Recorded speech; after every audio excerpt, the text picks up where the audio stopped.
Olá, pessoal. Iniciamos mais uma Teia do Osso. Estou de volta depois de um ano aqui, ó. Apareci. E hoje a aula aí vai ser do nosso querido Lucas Boixá, que eu nem sei o que vai falar hoje aí, hein? Qual é a surpresa de hoje, Lucas? É, Bahia, tá de volta, hein? Que é isso? 10 anos que não vem no canal. O canal tem 2 anos, 3 anos só, mas que você não aparece tem mais de 10. Foi lesão de LCA. Pô, lesão de...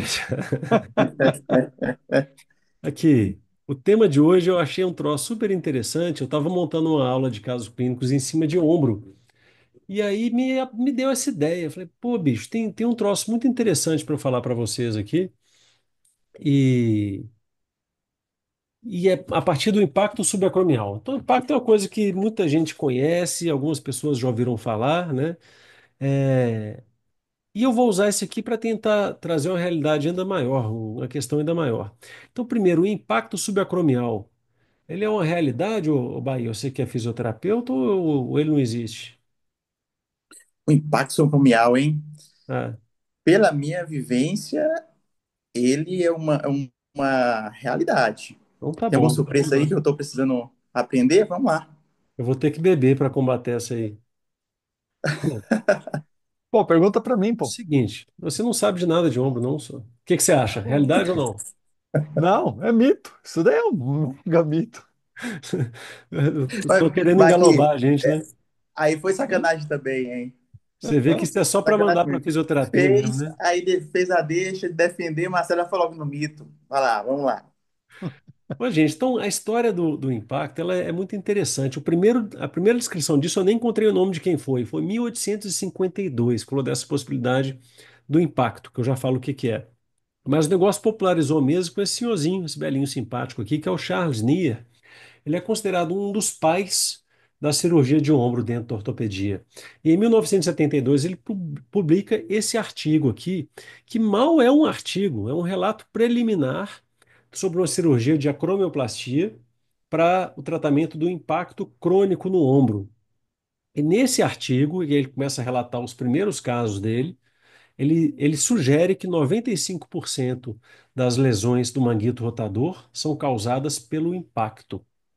E aí vocês imaginam, esse senhorzinho aqui que veio a falecer com a nossa caveirinha da Tele12 aqui em 2011, falando uma coisa dessa, numa época que nem ressonância, mal tinha ultrassom, né? E esse grandíssimo nome, um cara que publicava pra caramba, inteligentíssimo, fala isso. O que que vocês acham que acontece? Acontece que a turma acredita, né? E beleza. E o que que afinal é o impacto? Então descreve-se, começam a descrever, por exemplo, na classificação de Bigliani, que você tem vários tipos de acrômio. Você tem o acrômio reto, você tem o mais encurvado, você tem um que é ganchoso, a gente está vendo aqui nas radiografias como é que é isso. E que especialmente nesse tipo ganchoso, você teria uma chance maior do húmero, especialmente a grande tuberosidade do húmero, né, o osso do braço, se chocar contra essa borda de acrômio inclinada, e quem está no meio do caminho é o pobre do manguito rotador, em especial o tendão do supraespinhoso, que é o que mais lesiona disparado.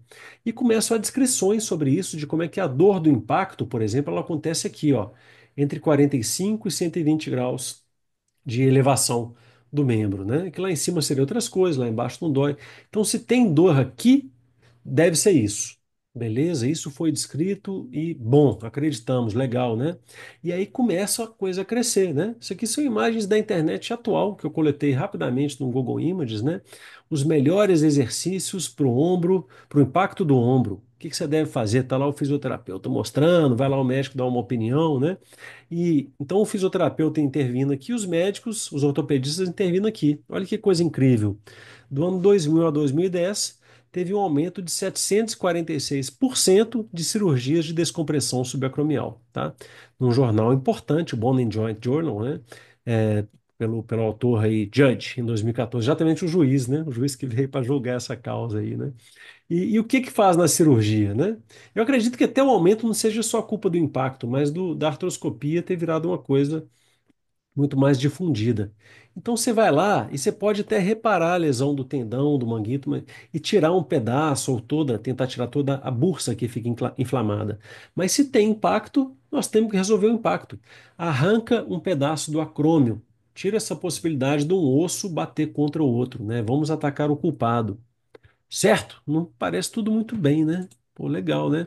E assim, artigo atrás de artigo surgindo, E você vê, 1972, olha aqui, ó, Lancet, 2017, grandes revistas de medicina, não só de ortopedia e fisioterapia, não, né? Cochrane, né, o medicina mais baseada em evidência que existe, que era um termo que não existia em 1972, né? E aí começa um monte de revisão em cima das séries de caso, em cima dos estudos randomizados, em cima dos duplos cegos, né, que mal existe para um caso como esse. E aí eu peguei essa constatação aqui emblemática de Paavola em 2021. O que que a evidência começou a mostrar cada vez mais para a gente? A evidência atual indica que a teoria do impacto se tornou antiquada e a gente deveria recomendar abandonar completamente o termo impacto do ombro, como ele se refere para a teoria mecânica. Abandonar. Isso é depois de muitas revisões, muita medicina baseada em evidências. E tome evidência de mais dois artigos aqui. Lawrence, em 2019, mostrou que 45% dos indivíduos que tinham impacto, você vai lá, faz ultrassom ou faz a ressonância com o braço levantado, disseca o cadáver, se mostra que o impacto pode acontecer. Só que 45% dos indivíduos têm impacto e o número de sintomáticos é igual ao número de assintomáticos. E o máximo contato entre as duas partes acontece a 60 graus de elevação. 60 graus de elevação, talvez seja você aí em casa teclando. Talvez seja você dirigindo seu carro, sua moto, sua bicicleta. Talvez seja você, cirurgião, operando.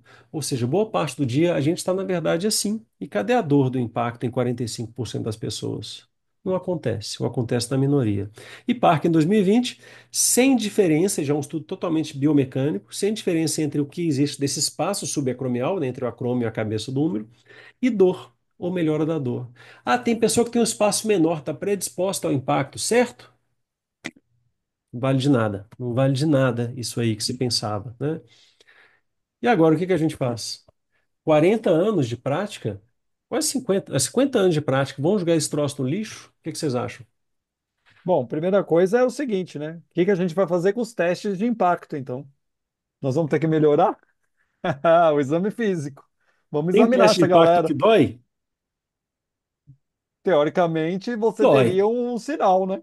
No Não. teste de NIR, você A poderia gente fazer um vive no teste. mundo real, né, Marcelo? A É, gente ué. nem vive no O artigo. paciente, o Teste de paciente impacto reclama. dói em muita gente ou não dói? Muito, Dói. muito. E aí, Bahia? Tratar Eu impacto ou não penso, trata impacto? eu Vamos estou fazer aqui pensando diagnóstico. em outros fatores sociais, sabe, Lucas? Não só o fator impacto, bem interessante isso, mas o fator de força, torque, angulações. Ok, você mostrou uma angulação 60 graus aí, onde tem um torque, é um impacto maior que não teve tanto diferença, mas será que determinadas angulações, determinado torque, determinados equilíbrios, outros fatores associados, sabe? Que possam Vamos lá. aumentar essa força desse alongamento ali. Acho o Já que ponto nós também miofascial está suposições. resolvido. Oi? Acho o ponto miofascial que está resolvido. Tá aí, né? Agora, bursite existe. A gente encontra bursite ou não encontra, né? Você faz a ressonância daquela bursa desse tamanho, toda inflamada, né? Toda inchada, né? Então, será que quando nesses testes diminuindo o espaço macromial, você não está comprimindo a bursa ali, por exemplo, que já está inflamada por causa de um manguito lesionado ou degenerado, por exemplo? Sim, Então, assim, uma coisa não é só aquela coisa, tem outras coisas, né? A questão é que exatamente. impacto, vamos operar impacto, parece um absurdo, parece um absurdo. E olha que tanto que se operou, né? Então, a gente está observando mais uma vez o pêndulo da ciência, o pêndulo da medicina, né? Então, o impacto não existe, agora existe, existe com o perdão da palavra, existe pra caralho, vamos operar esse troço, vamos tirar isso daí, vamos tratar todo mundo, vamos infiltrar, fisioterapia para dar com pau, né? E agora nós estamos passando pelo outro lado do pêndulo, impacto não existe. Aos poucos, o pêndulo vai parando, né? Até achar o meio do caminho. Esse não vai parar nunca, que é um GIF, né? Mas até achar o meio, o ponto do meio.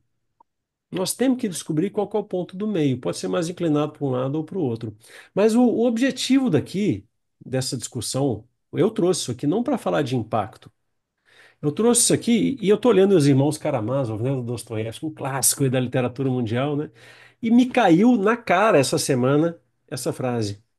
Cabe reconhecer que a moda é efetivamente uma rainha considerável no mundo. Então, pessoal, A gente fica falando de ciência, medicina baseada em evidência, ótimo, legal, né? Ah, somos cientistas, né? Médico, fisioterapeuta, ciências da saúde. O tanto que nós estamos predispostos à moda não está no gibi. Boa parte do que a gente faz é modismo e a gente tem que reconhecer isso. Os artigos, a escolha dos autores dos artigos, dos cientistas, dos pesquisadores, está baseada em moda. Eu falo nas aulas de calçado, de pé descalço, de corrida, assim, são é quase uma centena de anos de pesquisa em cima de calçados. Então você acha que calçado é o certo. Esqueceram de pesquisar calçado versus pé descalço, né? Até pouco tempo atrás. Até que talvez não seja tão certo assim. Então, vocês conseguem pensar em outras modas dentro da prática de vocês? Sim, um aqui agora, liberação miofascial, Pronto. né? Taping. Taping virou uma moda ou não virou, Bahia? Há Virou 10 anos moda, atrás. sim. E E ventosa, depois que o Michael Phelps veio nas Olimpíadas com as ventosas. outra moda, existem Ainda várias serve modas. para alguma coisa, você acha? Não tem evidência nenhuma. A ventosa, Taping não, também não tinha não tem. evidência, né? Também não, Do taping. exatamente. E o vídeo do Ex- gatinho? Exatamente, tem ouvido o gatinho. Então, assim, existe uma série de questionamentos, uma visão tem que ter mais ampla, crítica dentro do processo. Vamos colocar aqui liberação, que veio em minha mente, assim você fez essa analogia com o impacto aí. A liberação, a gente sabe que se a gente pegar um tecido facial, o que eu estou fazendo não libera nada. Então, ele tem discussões na literatura que seria o melhor uma reabilitação tecidual ou uma manipulação tecidual, né? Seria mais interessante, que eu mais gosto de utilizar, manipulação tecidual. Pode ser, Então, Bahia. assim, É. Agora, eu acho que mais do que isso tudo é a gente sempre ter a dúvida na nossa cabeça se exatamente. aquilo que a gente acredita é verdade ou não é, ou até onde aquilo é verdade. A gente tem que duvidar dos nossos conhecimentos o tempo todo. A gente tem que Bom, fazer com o pé atrás. O que você eu acha, acho que Marcelo? eu acho que tem o seguinte, é muito legal essa apresentação, foi muito bacana e ela seria para quem não viu um vídeo anterior, depois dessa aula, quem estiver assistindo esse vídeo aí, vale a pena assistir sobre diagnósticos etiológicos e sindrômicos, tá? Perfeito. Por quê? Às vezes você tem um diagnóstico etiológico, né? Você tem até um Bigliani tipo 3 que poderia favorecer o impacto para um trabalhador que carrega, que faz aquele movimento, né? Que poderia estar por uma LER, né? Que começou com esse termo LER, lesão por esforços repetitivos, e depois mudou para DORT, né? Doenças musculares relacionadas ao trabalho, né? É, e você faz os testes de impacto, né? Que é o NIR criou o teste de NIR, né? E ele mesmo criou aquela a infiltração de NIR, né? Para ver se aquele teste de NIR fazia sentido ou não. Provavelmente depois de um tempo, né? De análise. E o que eu acho que ficou muito legal é que você pode ter um diagnóstico etiológico, você tem lá um sinal, uma síndrome, né? Por exemplo, uma síndrome do impacto, e aí você vai, faz uma outra análise, num bom exame físico, você consegue resolver e fala, poxa, e aí, o impacto? Não existia, Ô, né? Marcelo, então eu queria que você desse uma dica aqui para a nossa audiência. Porque assim, a gente está vendo que você examinar a pessoa, não só você saber executar os testes, né? Você precisa aprender a interpretá-los, quando fazê-los, o que acontece quando eles dão positivo. Onde que as pessoas encontram esse tipo de conhecimento? Eu não sei. Existe algum curso bom para as pessoas fazerem Ah, para existe. aprender essas coisas ou não? Existe, óbvio, né? Para encontrar os testes, gente, vocês vão encontrar na internet. É só colocar lá no YouTube que você pode ter certeza, cara, que o bisneto do Nier tá lá fazendo o teste do impacto, tá? E tá fazendo muito melhor que muita gente, com certeza. O que que a gente tem de diferente é a nossa visão fora da caixa, né? Como que a gente faz um exame físico pensando em várias variáveis, né? Às vezes um diagnóstico etiológico, um diagnóstico sindrômico, às vezes você precisa mesmo do diagnóstico etiológico. E até uma discussão que a gente teve outro dia lá no consultório, né? Sobre a tendinopatia de Derquevem, né?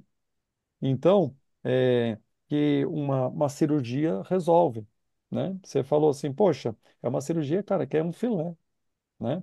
Cai que nem uma luva para uma certa população, tá? Não é para todo mundo que isso vai funcionar. Para quem teoricamente usa muita mão, usa a mão como instrumento de trabalho, acaba sendo vantajoso. E é isso que a gente faz, né? Com o nosso curso, o curso do Ateliê do Osso de Exame Físico para médicos não ortopedistas. Mas eu vou te falar um negócio, viu, Lucas? Você ficou na nossa discussão quando a gente foi criar o nome, né, do curso. Ah, não vamos colocar médico ortopedista, porque para o exame físico, para o exame da titulação da SBOT é muito mais completo. Verdade. Mas eu acho que esse curso ele cabe também, ele cai que nem uma luva para o médico ortopedista, viu? que, que tem muita gente, às vezes, que confunde, né? Às vezes está só no ombro, está esquecendo do resto, a gente não esquarteja o ser humano, né? Então, essa inter-relação, né? Ela é importante, você pensar no indivíduo como um todo. É isso aí. Então é isso que a gente tenta entregar no nosso curso. Esse vídeo não era um curso, não é um vídeo de merchan do curso, mas acabou virando, tô nem aí, né? Que a gente precisa vender curso. A gente fica aqui fazendo vídeo de graça para vocês. É É. massa, né? Mas é o nosso tempo, né? O nosso tempo é precioso. O Bahia aí nem tem tempo, né? Pelo amor de É, Deus. não, não. Agora ele voltou a jogar, né? Era lesão de LCA, por isso ele ficou tanto tempo afastado. Mas eu tô, Mas eu tô propondo criar um novo termo, sabe? Depois de evidence-based medicine, né? Ciências baseadas em evidência, esses troços, eu estou propondo criar o Science Fashion Week. É, A gente vai ter um desfile de moda das ciências, porque a gente funciona muito em cima disso, né, gente? E eu acho que esse vídeo foi uma ideia interessante. muito eu, bom. Eu só tinha mais uma dúvida com relação à sua fala, Lucas, do vídeo, que você teve uma hora que você falou um negócio que ficou tão assim, foi tão fora assim da nossa da curva, né, do Foi palavrão, né? conhecimento médico, né? Não, Foi você palavrão falou pra assim, caralho? não foi isso, daí foi tranquilo. Mas você falou uma parte lá que, meu, muita gente vai estar pensando, pô, o que que ele quis dizer com aquilo? Essa coisa é uma coisa? É. olha, Normalmente eu falaria que é um trem, né? Essa coisa é um trem. Ou esse trem é uma É, coisa. Só é, não é um trem. é uma coisa. Fala, Bahia. o que continuando em relação às modas, olha que interessante. Voltando para o ombro aí. Na fisioterapia, por muito tempo, a gente ficou na discinesia escapular, ou discinese escapular, que era a causa de todos os problemas do ombro. Hoje a gente sabe que a porcentagem que tem da cinesia escapular, que realmente tem algum comprometimento no ombro, que tem um processo degenerativo, por exemplo, tendíneo, está pouco relacionado a essa discinese escapular. Então, o paciente ele pode ter uma irregularidade do ritmo escapular, mas não ser a causa. Às vezes você trata aquilo lá e não consegue resolver. Vamos para outro momento de moda, o síndrome da posterolateral do quadril. Muito tempo se trabalhou muito glúteo médio. Tudo era o glúteo médio. Eu até brincava assim, a cura do câncer está no glúteo médio. Porque, Pô, e não lógico, tá? existem comprometimentos que têm esse envolvimento do glúteo médio, lógico, né? Desse grupo, desse complexo pós-lateral do quadril. Mas não é o que tem outros fatores biomecânicos que estão associados a essas sobrecargas mecânicas, né? É. E gera uma discussão o tempo todo. E aí vem um outro conceito ainda por cima, que é o da complexidade, né? A gente falou de Isso que eu ia diagnóstico falar agora. e sindrômico, né? Agora eu vou colocar aqui também a complexidade. Então, assim, provavelmente esses fatores estão na meiuca da sopa que forma aquela manifestação chamada dor ou chamada doença, né? Agora, o percentual de importância deles varia muito, ou é até inexistente em alguns pacientes, mas a questão é que você vai intervir naquela variável. E às vezes o resultado final não é o que você imaginava, né? Porque as outras variáveis já bagunçaram todas também. Então, é muito legal a gente saber que a gente não sabe, né? É transformador. Pode parecer que a vida vai ficar mais difícil, mas ela fica mais fácil depois que a gente aprende isso. Muito Sim, bem. E uma Então, coisa, ó, o quê? não, pode continuar. Coisa é uma coisa. Ó, muito bem. Então, você que tem problema no ombro, se você quiser uma consulta online, você procura o time Ateliê do Osso, né? Pede para o seu médico fazer o curso de exame físico do Ateliê do Osso, que também está muito bom. Dá para entender direitinho todos os testes para o impacto, o que que é teste de impacto, de rotura, como que a gente faz uma avaliação mais abrangente, baseado em casos clínicos, tá? Isso é muito legal para uma discussão bacana. E a próxima semana o Fernando vai fazer uma aula, porque faz tempo que ele não apresenta. E outra coisa, falando no curso, passa o vídeo para o seu médico ou vai já na descrição aqui embaixo, que tem um cupom de desconto só para quem chegou até o final do vídeo, que vai saber que está lá. Tá aí o link do, É. do curso, está lá também. daqui a um ano eu volto com minha aula, pessoal. Lesionou o Valeu. próximo. São dois joelhos, são dois joelhos. Valeu, galera. Valeu, Até a galera. próxima.